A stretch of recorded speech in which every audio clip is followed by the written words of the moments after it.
오늘 한반도 이슈를 세 분과 함께 자세히 짚어봅니다. 김용현 동국대 북한학과 교수, 문성묵 국가전략연구원 통일전략센터장, 김한권 국립외교원 교수 나오셨습니다. 안녕하십니까? 네, 안녕하십니까. 네, 오늘 조용필, 이선희, 레드벨벳 등이 속한 우리 가수들이 13년 만에 평양에서 단독 공연을 펼쳤습니다. 2시간여 동안 북한 주민들에게 열정적인 무대를 선보였는데 이번 대중음악 공연이 앞으로 있을 남북관계에 어떤 의미가 있을지 이야기를 들어봅니다. 먼저 김용현 교수부터 이야기를 해주시죠. 주제 자체가 봄이 온다입니다. 지금 평양에도 봄이 오고 있고 서울에도 봄이 오고 있고 한반도에 봄이 오고 있다. 이것을 그 공연을 통해서 제대로 한번 북한에서 보여주는 그런 행사가 오늘 지금 방금 끝났습니다. 결국 이것은 남관계, 남북정상회담, 또 북미관계, 북미정상회담을 하는 데 있어서 윤활유 역할을 하는 그런 측면에서의 의미도 있다 이렇게 봐야 될 것 같고요. 공연 자체가 한 13년 만에 지금 이루어지는 공연이기 때문에 사실상 북한 주민들에게 얼마만큼 우리 예술 수준이 제대로 북한 주민들에게 그 확산되는가 또는 북한 주민들이 그 공연을 보고 어떤 반응을 보이고 있는 것인지 이런 부분도 상당히 관심사안이고요.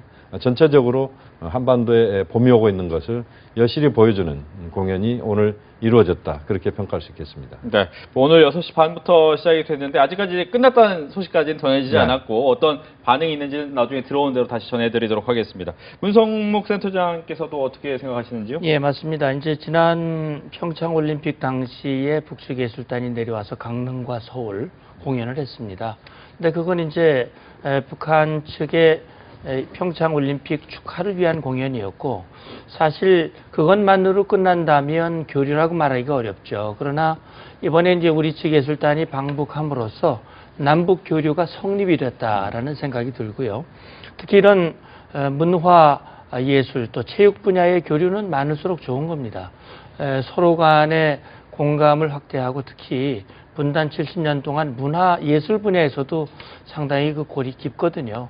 그런 차원에서 이런 공연들을 서로 나누면서 하나가 될 수 있는 그런 계기가 되는 것이고 김 교수님 말씀대로 시기적으로 보면 이제 1월 이후에 남북관계가 대화가 이어지고 이제 정상회담을 앞두고 있단 말이죠.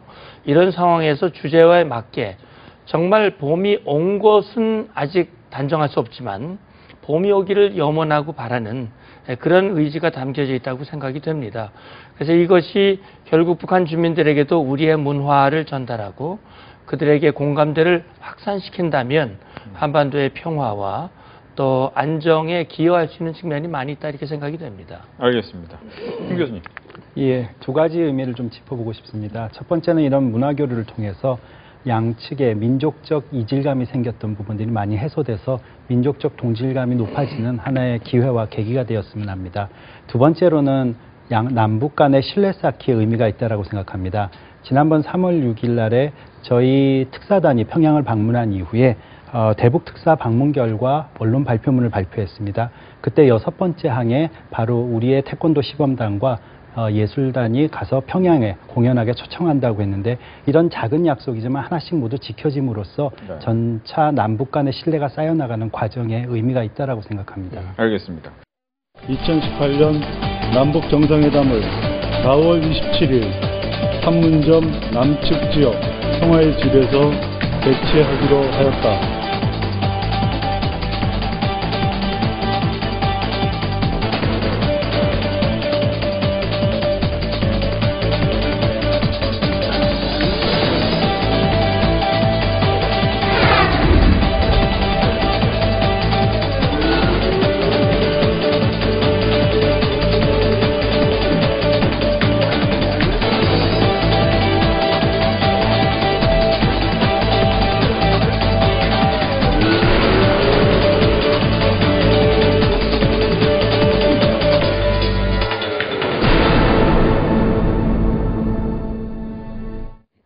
집권 후 단 한 번도 국제무대에 등장하지 않았던 북한 김정은 위원장이 올봄 남북, 북미 정상회담을 앞두고 중국을 전격 방문했습니다. 어떠한 발언이 있었는지 이어서 확인하시고 오겠습니다.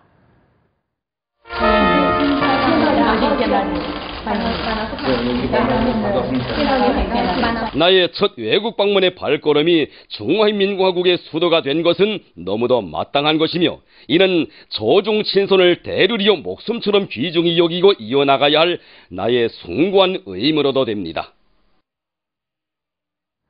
북한 최고 지도자의 방중은 2011년 5월 김정일 국방위원장의 방문 이후 7년 만으로 알려졌습니다. 양국 정상은 지난 수년간 싸늘했던 관계 대신 전통적 우호 관계를 강조했는데 북한의 이번 방중을 어떻게 보시는지 먼저 김한권 교수의 이야기부터 듣겠습니다.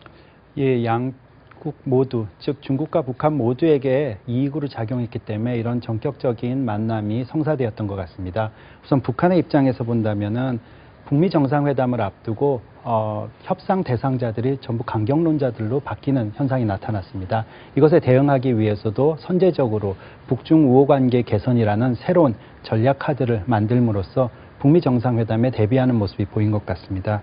두 번째로는 발빠른 행보, 예상 못한 선제적인 행동들을 나타내면서 여전히 북핵 이슈에서 북한이 주도권을 가져가려는 그런 모습으로 나타나고 있습니다. 중국의 입장에서도 전혀 손해날 게 없고 도리어 환영하는 모습이었는데요. 그동안 평창올림픽 이후에 남북 교류 그리고 북미 정상회담이 성사되는 동안에 중국이 배제되어 있는 듯한 모습을 보였는데요. 이번에 북중 만남으로 해서 주요 현안에 관해서 여전히 역할과 영향력이 존재한다는 모습을 보이고 특히 중국의 입장에서는 향후에 미국과 다른 협상 관계, 즉 무역 경쟁 그리고 타이완 문제에 이어서 이번 비핵화 협상 과정에서 중국이 이런 북중 우호 관계를 선제적으로 만들므로써 대미 전략 협상 카드로서도 역시 중국에게 역할을 할 수 있을 것 같습니다. 알겠습니다. 김용희 교수께서는 어떻게 보셨습니까? 지금 이제 김한권 교수님께서 설명을 잘 했습니다만 전반적으로 이번 북중 정상회담은 상호 간의 이해관계가 맞아떨어지면서 굉장히 빠른 속도로 정광석화처럼 이루어졌다 이렇게 봐야 됩니다. 그동안 중국은 내부 정치에 집중을 했다. 그러니까 헌법 개정을 통해서 시진핑 주석의 장기 집권을 가능케 하는 그런 헌법 개정에 집중을 하면서 대외 부분은 좀 신경을 쓰지 못했던 게 사실입니다. 그런데 남북 북미 정상회담이 상당히 빠른 속도로 또 북한의 비핵화 의지가 표명이 되면서 중국이 아마 비상등을 켜고 새로운 도로에 들어오는 이런 모습을 보여줬다 이렇게 봐야 될 것 같고 이번에도 보면은 북중 정상회담을 형식은 시진핑 주석이 초대한 걸로 되어 있습니다. 그동안 김정은 위원장은 중국을 가고 싶어 했지만 못 간 겁니다. 안 간 게 아니고. 한 7년 동안 자신의 집권 7년 동안 한 번도 가지를 못했던 것은 결국 북한 입장에서는 중국의 대북 제재에 대한 상당한 북한의 불만이 있었던 것이고 또 중국 입장에서는 북한의 핵 개발과 ICBM 미사일 발사를 비롯한 그런 핵 능력 고도화에 대한 불만 때문에 상관의 그런 접점을 찾지를 못했거든요. 그런데 이번 상황은 중국 입장에서는 빨리 지금 한반도 전반적인 상황 전개에 중국이 합류해야 되는 것이고 네. 김정은 위원장 입장에서도 보다 당당하게 보다 그 특별 절차를 타고 아주 자연스럽게 중국을 방문할 수 있는 시점이 이번에 딱 마련이 된 것이죠. 또 그걸 통해서 한편으로는 중국 입장에서도 그렇고 국제사회 입장에서도 김정은 위원장이 비핵화 체제를 앞으로 만들어가는 데 있어서 리행 밖으로 나가지 못하게 하는 그런 효과도 중국을 통해서 얻을 수 있는 부분도 있는 것이고요. 또 중국 역시 이번에 적극적으로 이번 비핵화 평화체제의 흐름에 개입하면서 중국이 개입하면서 좀 더 안정감 있게 상황들을 풀어갈 수 있는 미국도 역시 중국이 적극적으로 들어오는 것을 내심 트럼프 대통령이 불편할 수도 있습니다만 그러나 중국은 행위자로서 반드시 들어올 수밖에 없는 상황이기 때문에 네. 지금 흐름에서 중국이 들어오고 또 일본, 러시아도 어쨌든 그 중요한 역할을 하지 못한다고 하더라도 부차적인 역할을 한다고 하더라도 다 같이 참여하면서 지금의 북한의 비핵화 또 한반도의 평화체제 이런 것들을 만들어가는 그런 흐름을 구성을 해야 된다고 봅니다. 그런 점에서는 이번 북중 정상회담은 긍정적인 앞으로의 흐름에 긍정적으로 작용하는 그런 선례를 만들어내고 있다 이렇게 봐야 될 것 같습니다. 네. 그러면 시중에서 나오는 이제 중국 패싱을 두려워한 중국이 좀 더 어떻게 보면 호의적인 반응이었다 이렇게 봐야 됩니까? 어떻습니까? 예, 글쎄요. 지금 이제 북중 정상회담이 과연 앞으로 있을 남북 정상회담이나 또는 북미 정상회담의 순기능을 할 것인가 역기능을 할 것인가 사실은 그 평가가 엇갈리고 있는 것 같습니다. 네. 역시 두 분 말씀하셨습니다만 서로의 이해관계가 맞아서 이번 회담이 이루어졌거든요.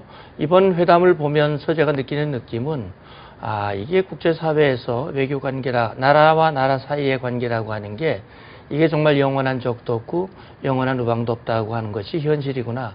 지난 7년 동안 특히 최근에 있어서는 북한과 중국이 서로에게 막 비방을 하고 굉장히 어려운 상황에 있었단 말이죠. 그런데 전격적으로 이런 만남이 이루어지는 걸 보면서 야, 이렇게도 되는구나 하는 생각이 들었는데 결국은 국익을 위해서는 무슨 일이든 할 수 있다라고 하는 그런 모습을 보여주고 있는데 역시 북한으로서는 미국 트럼프 대통령과 만나기로 했는데 지금 트럼프 대통령은 강경론자인 폼페이오 국무장관 그다음에 볼튼 보좌관을 임명을 하고 이제 정말 비핵화를 과거와 같은 형태로는 절대로 안 된다라고 하는 강력한 입장을 보이고 있거든요. 그렇다면 북한으로서는 미국과 협상을 앞두고 강력한 지지자가 필요했어요.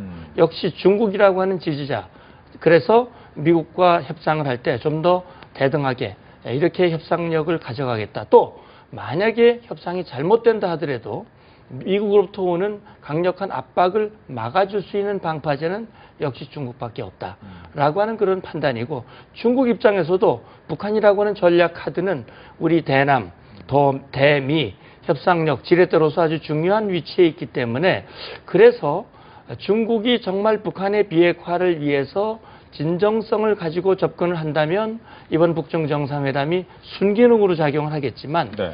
그것이 아니라면 오히려 불편한 그런 변수로 될 수도 있다라고 하는 점을 생각하면서 우리가 대책을 마련해야 될 것 같습니다. 네, 김한권 교수께서는 이제 중국 전문가시다 보니까 그 부분에 대해서 좀 더 질문을 드리면 예. 중국 같은 경우에는 미국과 강하게 대치를 하고 있는데 예. 즉 이 북한에 대한 압박을 얼만큼 잘 따라주느냐는 미국이 원하는 바고 예. 중국에서는 과연 그 부분을 어떻게 이번 북한과의 대화에서 좀 풀어낼까라는 생각을 했을 것 같습니다. 예. 어떤 부분이 있을까요? 우선 북미 관계에서 중국이 전략적으로 우려했던 부분에 대해서 북한의 의도가 진정한 의도가 무엇인지를 알아보려고 노력했을 것 같습니다. 특히 비핵화 문제와 함께 김정은 위원장이 우리 특사가 평양을 방문했을 때 한미 연합훈련을 이해한다라고 말하는 발언이라든가 네. 또 이번에 미국과 허심탄회하게 얘기하고 싶다라는 발언 등에서 북중 관계가 불만과 불신이 가득 찬 상태에서 중국이 배제된 상태에서 북미 관계의 개선은 자칫하면 중국으로서는 한반도에서의 커다란 전략적 손실로 나타날 수 있습니다.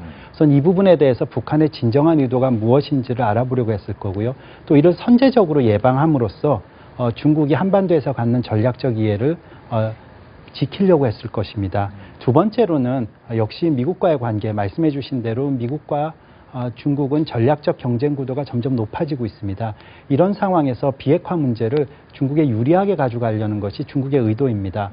문제는 비핵화도 점차 한반도에서 비핵화가 위기가 감소되면서 미국이 전개한 군사안보적 영향력 그리고 전략기제도 동시에 이렇게 감소가 돼야 중국은 한반도의 안정과 미국과의 전략적 경쟁 구도에서 미국의 영향력을 밀어내는 두 가지 이익을 취할 수 있는데 이건 자칫하면 비핵화 의제만 계속 나오고 네. 미국은 미국은 여전히 군사안보적 영향력을 갖고 북한이 이걸 용인한다는 모습이 나올까 봐 아주 강하게 이번에 단계적, 동시적 조치에 관해서 북한과 합의를 이루려는 모습이 보였었습니다. 예.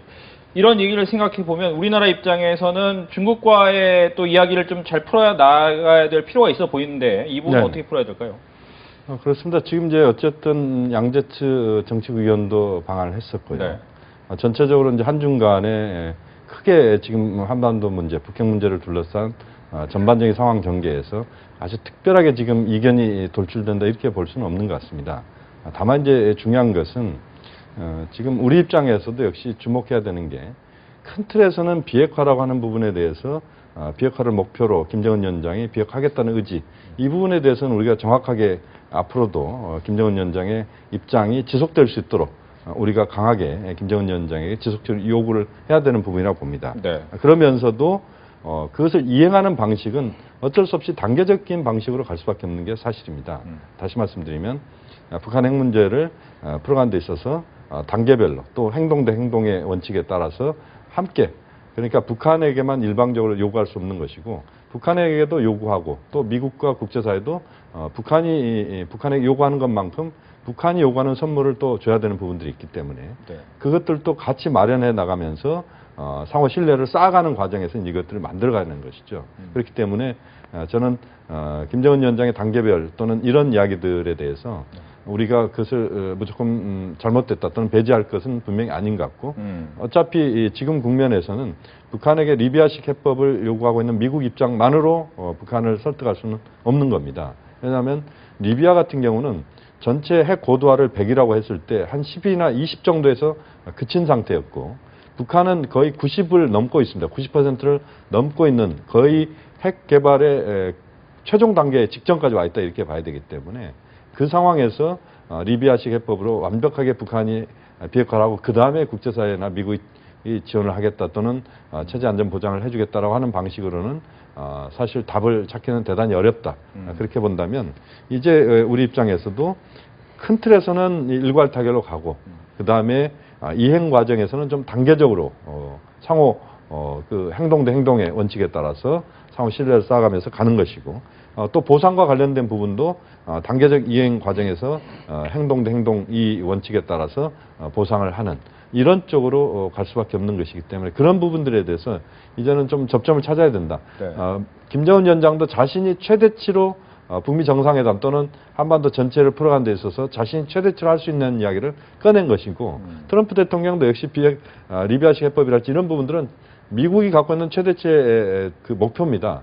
또 우리 나름대로 이제 중매로서의 역할이 있기 때문에 그 최대치를 갖고 있는 그 입장들을 조율하는 것이 앞으로의 북미 정상회담이라고 보고 또 그 속에서 차이점이랄지 이런 부분들을 좀 해소해 나가면서 구동존의의 자세로 문제를 풀어나가는 이런 식의 접근법들을 저는 찾아야 된다. 그 부분이 대단히 중요하다고 봅니다. 결국 이제 북한 문제의 가장 중요한 건 비핵화인데 미국이 생각하는 일괄적인 비핵화를 원하는 것이냐, 북한이 이제 중국에 가서 단계적으로 비핵화하겠다라는 부분을 어떻게 받아들이느냐를 좀 이야기를 해주셨는데 뭐 일단은 비핵화의 전제를 합의하지만 이행에 있어서는 좀 단계적으로 가야 된다 이렇게 좀 이야기를 해주셨단 말이죠. 여기에 대한 또 이야기를 듣겠습니다. 예, 그러니까 이제 우리가 이제 비핵화 얘기를 하고 있는데 사실은 비핵화라고 하는 것은 우리의 안보를 튼튼하게 하기 위한 목적이거든요. 왜냐하면 북한의 핵미사일이 우리에게 안전을 위협하고 있기 때문에 안보를 위협하고 있기 때문에 북한의 핵미사일을 제거하고 한반도의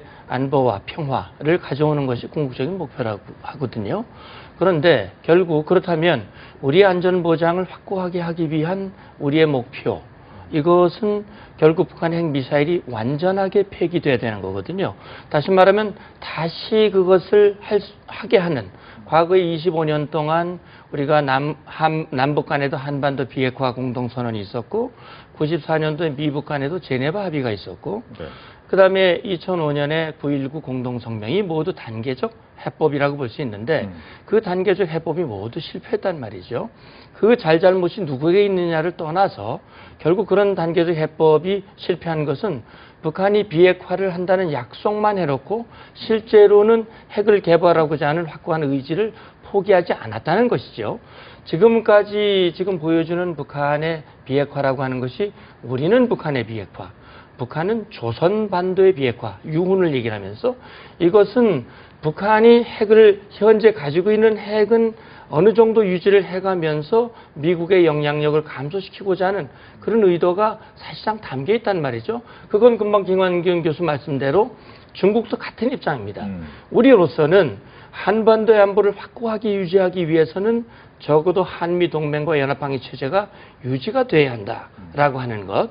이런 입장에서 봤을 때 사실 지금 북핵 해법에 있어서 한국과 미국이 다른 목소리를 내는 것은 북핵 해법, 북핵도 잘 해결이 안 되고 한미동맹도 흔들려서 결과적으로 우리 안보의 위해 요소가 될 수 있는 위험도 있다라고 하는 점을 아마 우리 청와대도 아마 유념하면서 할 겁니다. 그래서 지금 나오는 리비아식 해법이다, 뭐 단계적 일괄 타겟이다 이런 것이 아직은 공식화돼서 나온 것이 아니고 언론을 통해서 자꾸 나오는 얘기이기 때문에 한국과 미국은 입장을 같이 조율하고 그 같은 입장을 가지고 이제 먼저 열리는 것이 남북 정상회담이니까 그런 정상회담, 또 정상회담이 열리기 전에 중국과도 충분한 소통, 일본과도 소통, 러시아도 마찬가지. 그렇게 해서 우리의 입장이 일관되게 유지되도록 하는 것이 전 중요하다고 봅니다. 네. 김정은 위원장이 이제 비핵화 전제 조건으로 단계 조치를 해야 한다라고 말을 한 건 맞는 얘기입니다. 그렇죠. 네. 이게 단계적 동시적 조치를 하자고 그랬죠. 네. 그러니까 지금 미국의 볼턴 안보보좌관 내정자가 선호했던, 과거에 본인이 주도해서 완성했던 리비아식, 다시 말하면 선 핵폐기 후 보상이라고 하는 것에 대해서 명백히 거부 입장을 보인 것과 다름이 없다는 생각이 드는 거죠. 알겠습니다. 김 교수님은 어떻게 입장을 갖고 계신지? 저는 이런 북한의 행보들을 자세히 지켜보면은 네. 우리가 조금 조심해야 될 점들도 나타나고 있다라고 생각합니다. 우선 지금 남북 미 중심으로 대화를 하다가 중국을 끌어들이고 지금 이제 일본과의 북일 정상회담 얘기도 살살 흘리고 있습니다. 예. 이걸 자세히 보면은 그럴 때마다 이전까지 제재를 하면서 하나의 목소리로 비핵화를 외치던 제재 참여국들이 점점 이해관계 차이가 드러나고 갈등 구조가 높아지게 돼 있습니다. 대표적으로 말씀하신 단계적, 동시적 조치에 관한 것이 이번 북중회담에서 나옴으로써 기존의 미국과의 대화에서 아마 갈등이 일어날 것 같은데요. 바로 이런 부분 조심해야 될 것 같은데 저는 북한이 계속해서 주변 국가들과의 대화를 추구하면서 제재 국가들 간의 이해관계 갈등이 나오고 또 이견 차이가 나와서 제재에 공조하는 모습에서 흐트러지는 것을 전략적으로 추구할 것 같습니다.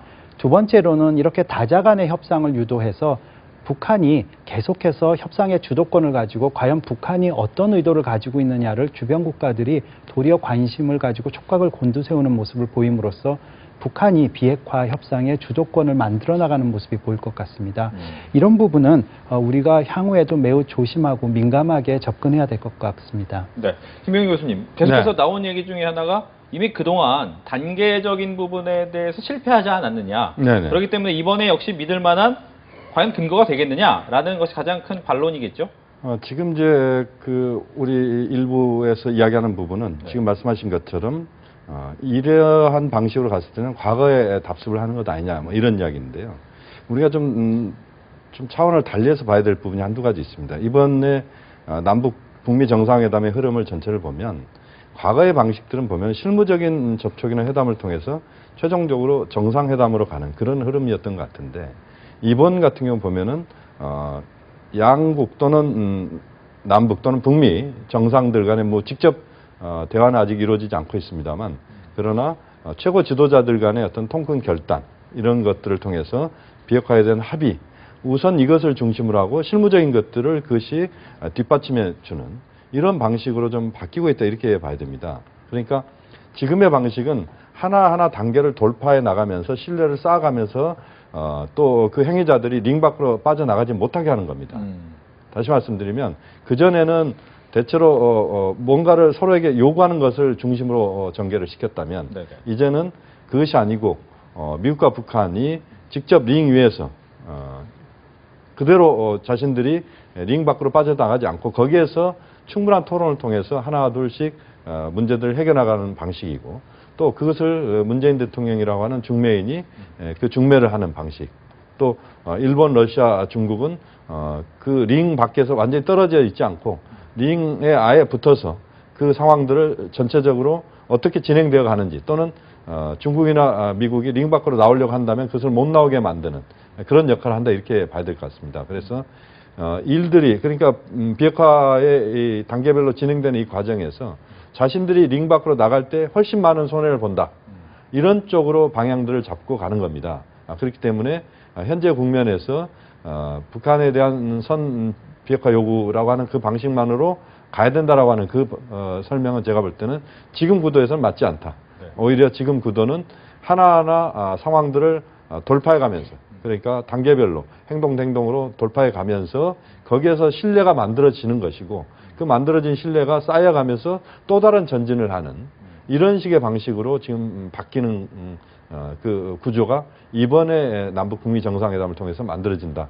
뭐 그 부분을 우리가 주목을 해야 될 것 같습니다. 네. 근데 결국은 중요한 것은 지금 이제 저는 여기서 한 가지 좀 말씀을 드리고 싶은 거는 사실 우리가 중매자라고 얘기를 하면 안 될 것 같아요. 왜냐하면 우리 물론 중재 역할이지만은 북한의 핵 문제는 우리의 문제거든요. 당사자입니다. 북핵과 평화 체제 우리가 당사자입니다. 주 당사자고요. 그다음에 미국과 중국은 거기에 보장하는 일이라고 봐야 되거든요. 그런 차원에서 북핵 문제를 우리의 문제를 생각하고 김정은 방식의 문제가 아니라 김정은이 정말 비핵화의 의지가 있느냐는 것이죠. 핵을 내려놓을 마음이 있는 것이냐, 내려놓는 척 하면서 시간을 벌고 결과적으로 한미 동맹의 고리를 끊어내고 결국 자기의 목표를 달성하려고 하는 과거와 같은 그 생각이 바뀌지 않은 것이냐, 이게 굉장히 중요한 거거든요. 그런 차원에서 우리가 정확하게, 우리가 그래도 북한과 가장 가까이에서 지금 접촉을 하고 있는 만큼 북한의 진위가 무엇인가를 분명하게 하지 않으면 결국은 지금 미국은 시간이 많이 없다. 결국 북한이 ICBM을 완성하고 핵 완성도 나머지 남부 부분을 하는 데는 시간이 얼마 남지 않았다. 따라서 긴 시간 이걸 끌 수가 없다. 빠른 시간 내에 끝내지 않으면 우리는 협상장을 박차고 나올 수도 있다라고 하는 그런 입장을 가지고 있기 때문에 우리가 미국과 같은 목소리를 내지 않으면 사실 여러 가지로 어려움에 처할 수 있다라고 하는 그런 우려를 말씀을 드리는 겁니다. 예, 김 교수님. 그렇다면 중국 입장에서는 현재로서는 북한에 조금 더 힘을 실어줄 수 있겠다라는 생각이 저는 드는데 예, 그 예. 부분은 어떻게 생각을 하시는지? 이 상황에 따라서 네. 중국은 북한의 힘을 실어줬다가 미국의 힘을 실어줬다가 하는 모습이 나올 겁니다.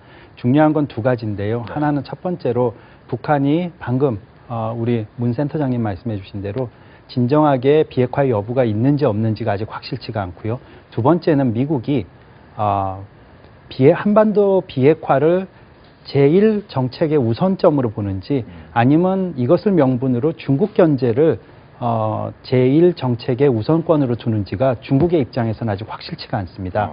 즉 그러다 보니까 만약에 비핵화도 되고 그 다음에 미군의 군사안보적 영향력도 동시에 감소된다면은 이것을 잘 조율하기 위해서 미국의 압박도 제재도 함께 했다가 또 도리어 제재를 풀 수 있다라는 카드를 들면서 미국도 전략 기제가 후퇴하길 타이밍을 맞춰서 상황에 따라 전개할 것입니다. 그렇기 때문에 중국은 현재 상황에서 지금은 북한의 그 힘을 실어주는 모습을 보이지만 향후에 김정은의 의사에 따라서 또는 미국의 전략 기제의 전개에 따라서 입장을 바꿔가면서 힘을 실어줄 것으로 생각됩니다. 네, 우리나라 역할이 그만큼 중요하다라고 볼 네. 수가 있는데 그렇다면 우선 이제 남북 정상회담에서 어떤 역할을 해내느냐도 중요하겠죠. 그렇습니다. 지금 이제 출발점은 네. 우리는 이제 남북 정상회담에서부터 출발할 걸로 봤는데 좀 땡겨졌습니다. 그래서 북중 정상회담부터 비핵화 평화체제와 관련된 논의 이런 것이 이제 시작됐다 이렇게 봐야 될 것 같습니다. 그런데 이제 남북 정상회담을 과거식 남북 정상회담은 의전이랄지 경호랄지 뭐 이런 부분들이 굉장히 중요하게 다뤄졌던 정상회담이었고 네. 남북관계 중심의 뭔가 결과를 내놓는 정상회담이었습니다. 그런데 이번 정상회담은 완전히 그것과 다릅니다. 이번 정상회담은 비핵화 평화체제 논의가 핵심이고 남북관계와 관련된 부분은 부차적인 겁니다. 그러니까 비핵화 평화체제 논의를 충분히 허심탄회하게 대화를 나누는 게 목표다. 그리고 그 비핵화 평화체제 논의는 아까 교수님들 말씀이 있었지만 미국의 입장과 한국의 입장이 그 이전에 좀 상당 부분 공감대 형성이 저는 중요하다고 봅니다. 그것을 통해서 한미의 공통의 입장들이 뭐 완벽하게 되지 않는다고 하더라도 상당 부분 한미의 공통의 입장을 문재인 대통령이 갖고 가서 김정은 위원장에게 충분히 설명을 하는, 그러면서 김정은 위원장이 그것을 뭐 다 받아들이기 어렵다 하더라도 북한이 김정은 위원장이 고민하게 만드는 이런 것도 전 매우 중요하다고 봅니다. 그래서 이번 남북 정상회담에서의 최종 공동성명의 내용이랄지 공동선언의 내용에서는 어떻게 보면 우리가 그 굉장히 화려한 그런 내용은 별로 나오지 않을 거라고 보고 네. 오히려 추상적으로 비핵화 평화체제에 대한 충분한 논의를 했다. 또 남북관계와 관련된 부분에서는 이산가족 상봉을 비롯한 그런 논의를 실제 성과로서 거둬내고 다음 정상회담 이런 것들을 충분히 하기로 했다랄지 이런 것이 저는 우리가 이번 정상회담에서 거둘 수 있는 성과다라고 봅니다.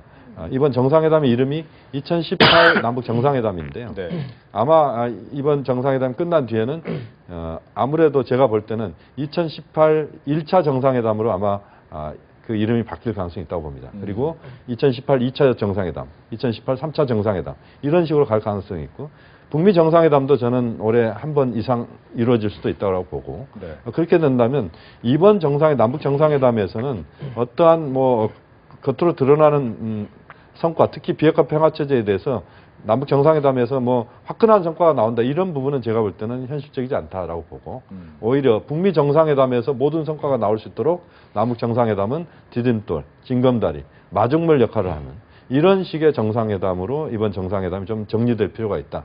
그 부분이 매우 중요하다고 봅니다. 네.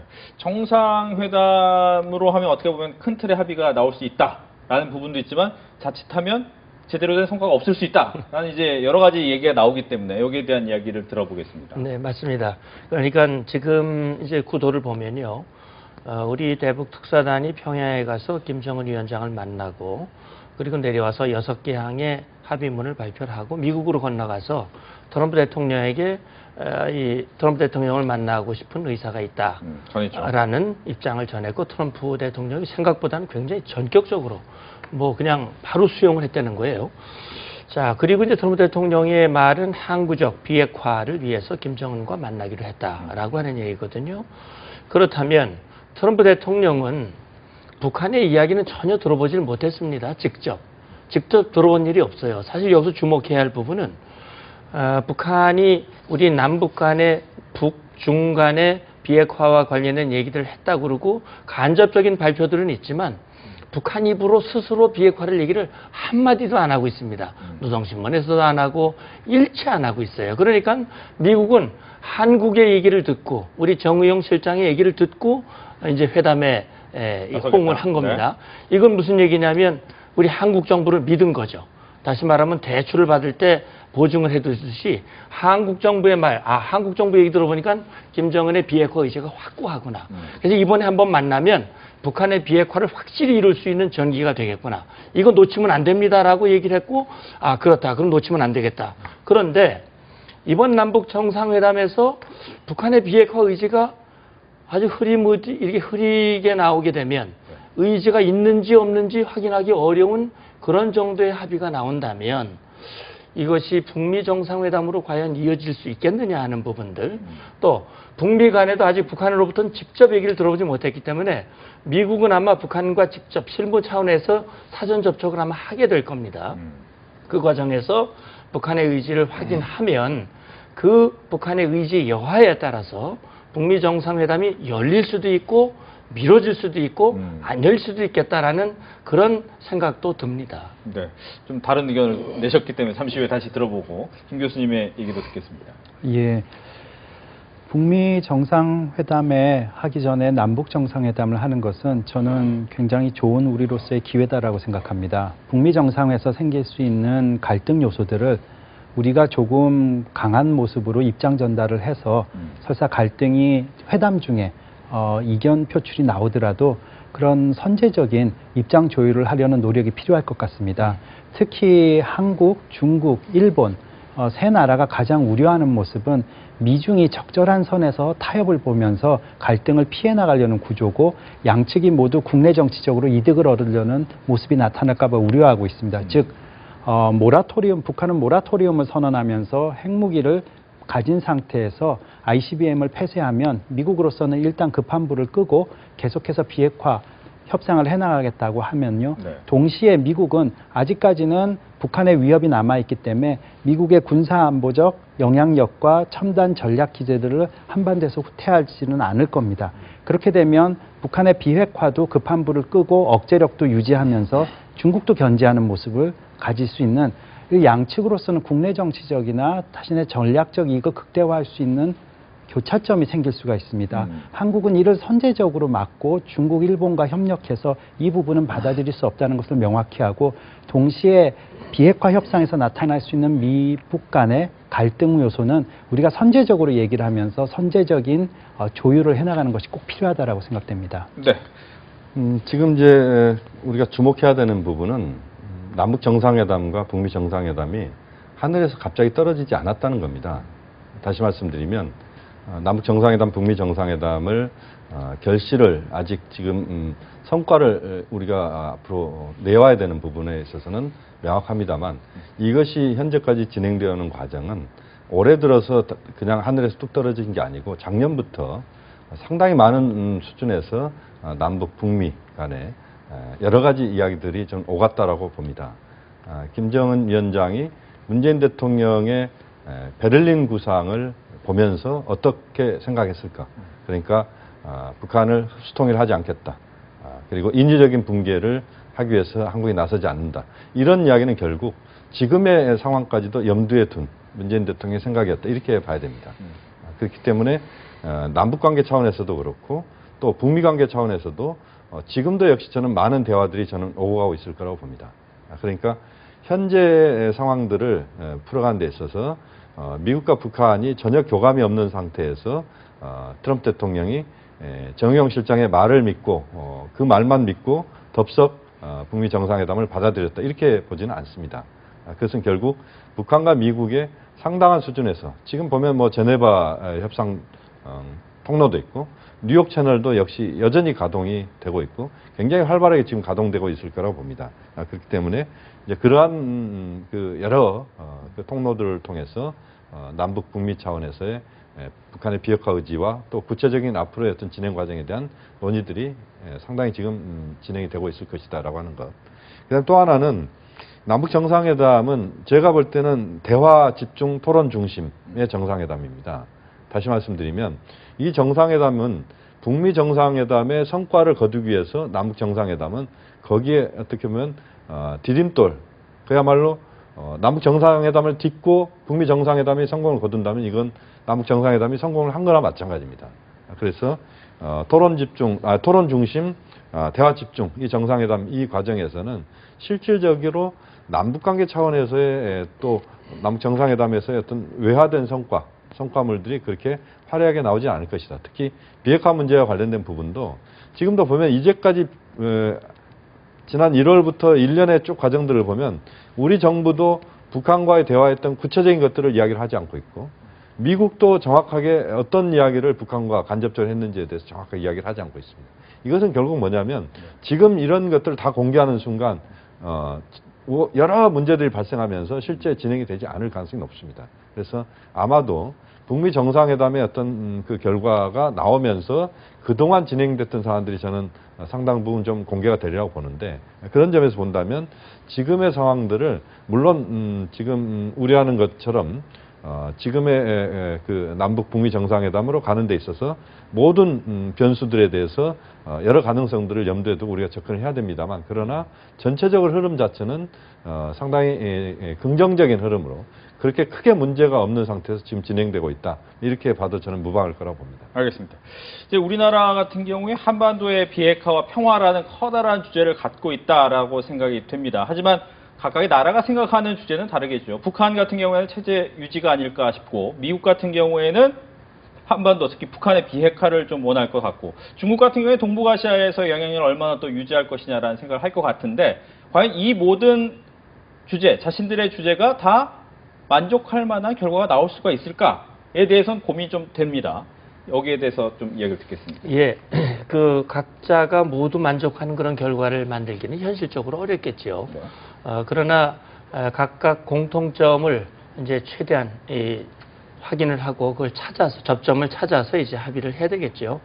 저는 이제 김 교수님 말씀을 들으면서 만약에 그런 일련의 조율 과정, 물밑이든 뭐 1.5 트랙이든 어떤 형태로든 미국과 북한 간에 또는 남북 간에 오랜 시간의 그런 교감을 거쳐서 북한의 비핵화 의지가 아주 분명하게 확인이 된 것이고 그걸 바탕으로 트럼프 대통령이 북미 정상회담을 하기로 했다면 그건 정말 다행한 일이고 정말 바람직한 일이라고 봅니다.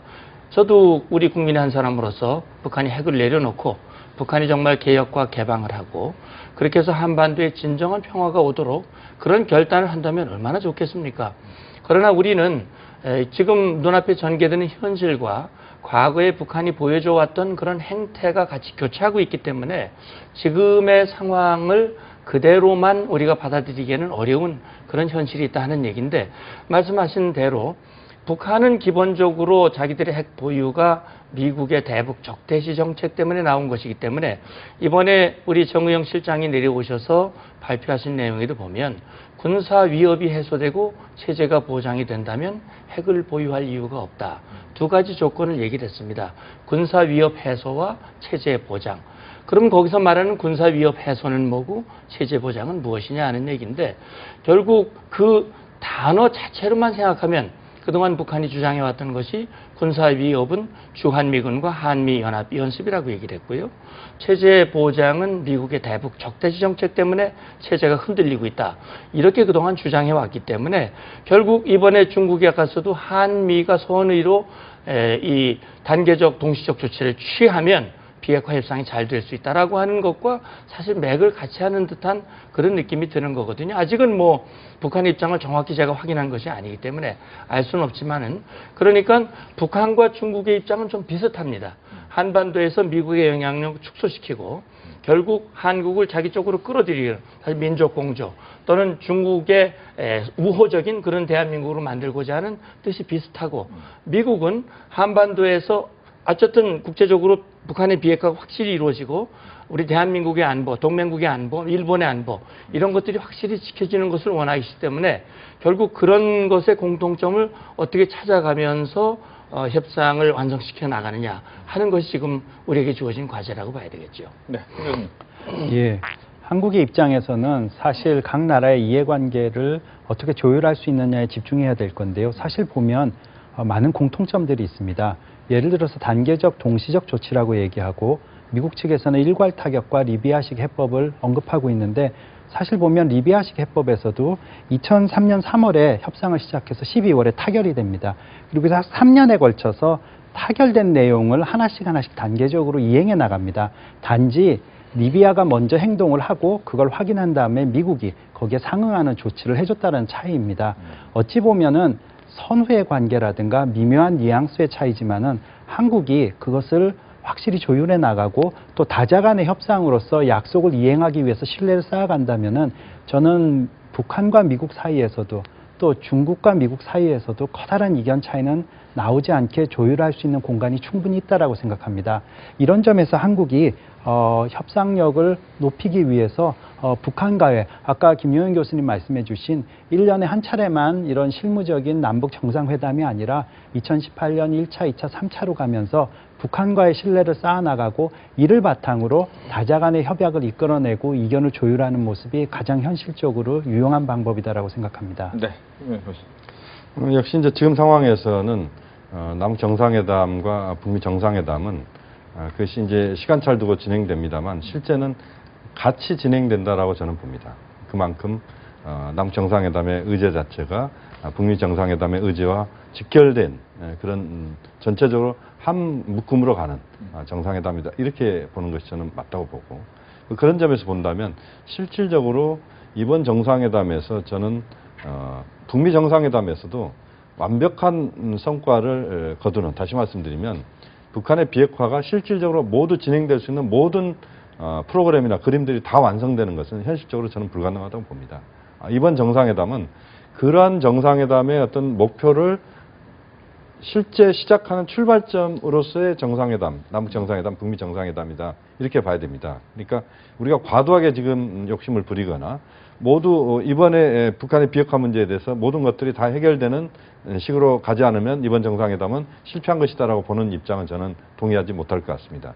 결국 보다 중요한 것은 이번 정상회담이 실제 북한의 비핵화라고 하는 것에 대한 그 최고 지도자들 간의 합의 이 부분을 이루어내고 그 다음에 실무적인 회담을 통해서 하나하나 단계별로 문제들을 풀어가는 그러면서 행동 행동으로 가면서 상호 신뢰가 함께 쌓여지는 그리고 나서 또 그것이 어느 정도 진행되거나 또는 그것이 막힐 때 북미 정상회담이 또 다시 이루어지고 또 남북 정상회담이 이루어지고 또 남북미 정상회담 또는 남북미중 정상회담 나아가서는 일본 러시아까지 포함하는 이런 정상회담 이런 식으로 이게 문제들이 하나 둘씩 풀어가는 이것이 저는 바람직하다고 보고 전체적으로 저는 구동존의의 자세로 가야 된다. 그래서 일단은 좀 쉽고 가능한 것들을 이야기할 수 있는 수준에서부터 가자. 네. 예를 들면 북한이 지금 북한이 핵실험을 더 이상 하지 않겠다. 또 ICBM급 미사일 발사를 하지 않겠다라고 하는 입장을 정확하게 표명했기 때문에 그것에서부터 출발한다면 그 다음 단계는 예를 들어서 북한이 핵 활동을 중단하는 조치를 하고 국제사회가 그 핵 활동 중단 조치를 실제 시행하고 있는지 IAEA 국제원자력기구 사찰단이 들어가서 그걸 확인하고 봉인 절차를 밟는달지 거기에 대해서 또 국제사회가 미국이 거기에 대해서 북한에 대해서 어떤 선물을 줄 것인지 이런 것들을 좀 단계별로 좀 설정해 가면서 가는 과정이고 거기서 저는 뭐 굉장한 마찰이 생길 수도 있고 또 때로는 또 뒤로 후퇴할 수도 있다라고 보고 그런데 보다 중요한 것은 링 밖으로 나가지 않으면서 전체적으로 흐름을 일단은 비핵화 쪽으로 방향을 잡은 것을 계속 끌고 갈 수 있는 그런 거라면 저는 지금의 그 북한 비핵화와 관련된 현재 흐름 자체는 상당한 성과를 거두면서 갈 수 있다. 그런 점에서 좀 더 우리가 신중하게 접근하면서 또 어떤 성과가 나올 때는 또 상당히 빠른 속도로 가는 여러 가지 유연성을 갖고 접근할 필요가 있다. 또 주변 국가들이 함께 할 수 있는 그런 그 구도를 잘 만드는 것이 중요하다고 봅니다. 네. 북미 정상회담, 그 앞서서 이제 남북 정상회담이 있을 것이고 그 앞에 이제 고위급 회담이 지금 얘기가 됐단 말이죠. 이 고위급 회담에서는 그럼 어떤 식의 얘기를 좀 풀어나가야 다음 정상회담까지 좀 잘 이어질까요? 이제 고위급 회담을 한번 했죠. 네. 지난 29일 날 고위급 회담을 해서 세계 항해 공동보도문을 발표를 했습니다. 근데 거기가 이제 우리가 관심을 끌었던 의제 문제는 들어가 있지는 않아요. 그런데 사후 조명균 우리 수석 대표의 설명을 통해서 한반도 비핵화 문제라든지 또 평화 관련된 문제, 관계 개선 문제 이런 것들이 크게 논의가 됐고 우리가 이야기하는 것에 대해서 북한이 이의를 달지 않았다라는 설명이 있었어요. 결국은 큰 틀에서 남과 북이 방향을 같이 하고 있다라는 그런 생각이 듭니다.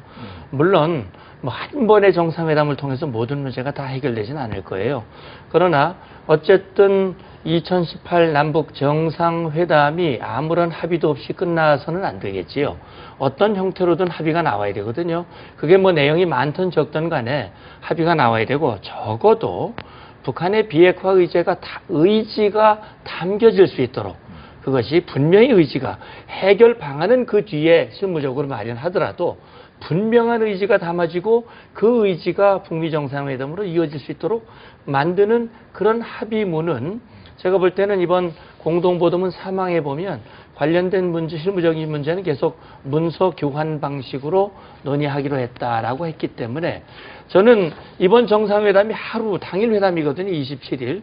당일 회담에서 문안을 놓고 협의를 하고 조율을 하고 현실적으로 어렵습니다. 그렇죠. 그렇기 때문에 아마 사전에 문서 교환 방식으로 협의할 내용들을 충분히 협의하고 중간 단계에서 대략 한 18일 정도 고위급 회담을 한 번 더 한다고 하니까 거기서 한번 만나서 조율을 하고 그 이후에 조금 더 조율을 거쳐서 그 다음에 이제 남북 정상이 만나면 합의문 내용들을 서로 확인하고 하나하나 확인하는 그런 형태가 되지 않을까 하는 생각이 되는데 역시 정부도 방향은 잘 잡고 있다고 저는 생각을 합니다. 비핵화에 방점을 두고 그것과 관련된 명확한 그런 결과가 나올 수 있기를 위해서 노력을 하고 있고 또 문 대통령께서 김정은 위원장을 만나면 이렇게 비핵화에 대한 분명한 의지를 표명하고 국제사회의 요구에 부응하는 것만이 북한의 필요를 채우고 김정은 위원장의 꿈을 이루는 그런 길이라고 하는 것을 잘 설득을 해서 그것이 합의에 반영이 되고 다음 단계를 이어질 수 있도록 하는 아마 그런 노력들이 필요하겠죠. 네. 김 교수님. 예, 저는 일단 문 센터장님의 의견에 동의합니다. 근데 한 가지 저는 좀 주의 깊게 살펴봐야 되는 것이 핫라인 문제라고 생각합니다. 두 가지 의미가 있는데요. 우선 첫 번째로는 우리 대북 특사가 평양을 방문했을 때 3월 6일 그 김정은 위원장과의 대화에서 6가지의 약속을 받고 발표를 했습니다. 아까 말씀하신 6개 조항인데요. 그중에 두 번째 조항이 핫라인에 대한 문제였습니다. 다른 것은 약속이 잘 지켜지고 있는데 만약에 이것이 남북 정상회담 이전에 그러니까 3차 남북 정상회담 당시엔 3차라고 불렀는데요. 이번 4월 27일 날 만나는 것을 이전에 설치가 완료되고 통화를 하겠다라고 약속을 했는데 이게 지켜지지 않으면 6개 중에 하나지만 약속이 지켜지지 않을 수도 있다라는 불신이 생길 수 있습니다. 그래서 가능하다면 시간도 촉박하지만 이것이 꼭 지켜져야 될 것 같고요. 두 번째로는 군사안보적인 면에서 이 문제는 꼭 설치돼야 된다고 생각합니다.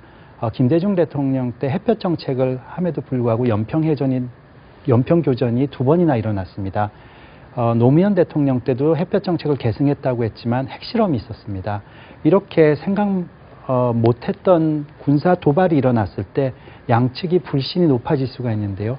앞으로도 이런 일이 언제 일어날지 모르기 때문에 꼭 한 라인이 있어서 예상 못한 돌발 사태가 벌어졌을 때 양측 최고 지도자가 빠르게 의견을 교환하면서 안정화시킬 수 있는 제도가 꼭 마련돼야 된다라고 생각합니다. 네, 6개 중에서도 두 번째였던 탄라인 예. 부분을 뭐 약속을 지키는 차원에서 또 앞으로 여러 가지 불미스러운 일이 생길지 모를 때에 대한 대비책으로 좀 필요하다라고 예. 이야기를 해주셨습니다. 그렇습니다. 지금 이제 전체적으로 상황들을 보면 남관계 차원에서도 그렇고 한 라인 부분은 굉장히 중요한 이야기라고 봅니다. 그것이 아마 그 남북 정상이 실제 정상회담을 직접 하지 않는다고 하더라도 간접적인 정상회담을 한 라인을 통해서 할 수 있는 겁니다. 또 화상회담도 할 수 있는 겁니다. 양 정상이 화상을 통해서 서로 간접적인 정상회담을 할 수도 있고 그렇게 본다면 여러 가지 의미가 있는 그런 남관계 어떤 상당한 진일보한 모습을 보일 수 있다. 이런 점에서 한 라인 설치는 상당히 시급하다 이렇게 봐야 될 것 같고요. 또 하나 이제 남북 정상회담에서 보다 이제 중요하게 다뤄져야 될 부분들 중에 하나는 전체적으로 현재 한반도 정세가 분명한 그 방향을 잡기 위해서는 군사적 긴장을 우선 당장 남북관계 차원에서 좀 해소시킬 수 있는 것들을 찾아야 된다라고 봅니다. 예를 들면 지금 이제 남북이 여전히 확성기 방송을 하고 있습니다. 그 확성기 방송이 얼마만큼 이제 문제가 있느냐라고 하는 부분에 대해서는 여러 가지 논란이 있습니다만 어쨌든 남북 정상회담을 하는 데 있어서 그 바로 옆에서 확성기 방송이 이루어지고 있다는 것은 굉장히 어울리지 않습니다.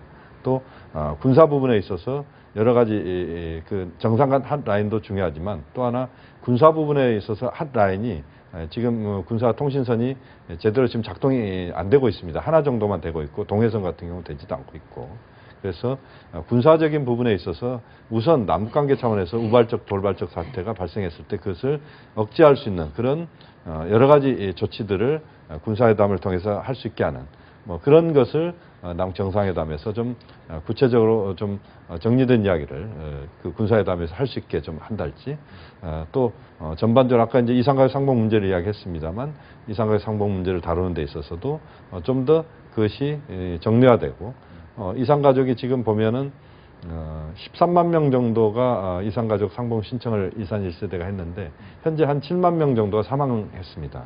나머지가 한 6만 명 정도 되시는데 매년 한 5천 명 정도가 사망을 하고 계시기 때문에 문재인 정부가 임기가 끝나는 2022년 5월 9일 이후는 아마 10,000명 단위로 떨어질 겁니다. 그렇게 보면 이산 1세대에는 사실상 이제 상봉이 불가능하다 이렇게 봐야 되거든요. 그런 문제들을 보다 구체적으로 정례화시키고 또 상봉의 방식들을 다양하게 하는 이런 조치들도 함께 좀 정리가 되는 그것도 저는 대단히 이번 남북 정상회담에서 꼭 해야 될 부분이라고 봅니다. 네. 예, 두 가지만 말씀드리겠습니다. 하나는 이제 하드라인 문제인데 사실 북한이 그걸 굉장히 민감하게 받아들입니다. 이번 고위급 회담에서 다른 건 합의가 됐는데 하드라인과 관련된 통신실무 접촉 날짜조차 잡지를 못했거든요. 그래서 과연 이번엔 어떻게 할 것인가. 과거에 군사 직통전화, 국방장관 간의 직통전화 다 합의해놓고 북한이 깬 적이 있습니다. 90년대에. 그래서 이제 그것이 이제 하나 우리가 관심을 가져야 되는 부분이고 확성기 문제, 대북 심리전 문제인데 서로가 하고 있습니다. 그래서 저는요, 이 부분은요, 정상회담과 어울리지 않는다고 말씀을 하시는데 저는 우리가 대북 확성기 방송의 재개는 북한 핵실험에서 비롯된 겁니다. 따라서 이것은 앞으로 북한의 핵 문제에 대한 진전, 핵 문제에 대한 북한의 진정성 이런 것들을 보아가면서 단계적으로 해도 늦지 않다라는 생각이다 하는 걸 말씀드립니다. 알겠습니다. 이렇게 해서 복잡한 북한 이슈에 대해서 세 분과 함께 이야기를 나눠봤습니다. 오늘 이야기 잘 들었습니다. 감사합니다. 감사합니다. 복잡한 정치 이슈를 공정하고 당당하게 풀어보는 정정당당. 오늘 준비한 내용은 여기까지입니다. 정정당당은 다음 주 일요일 저녁 8시 40분에 다시 찾아뵙겠습니다. 시청해주셔서 고맙습니다.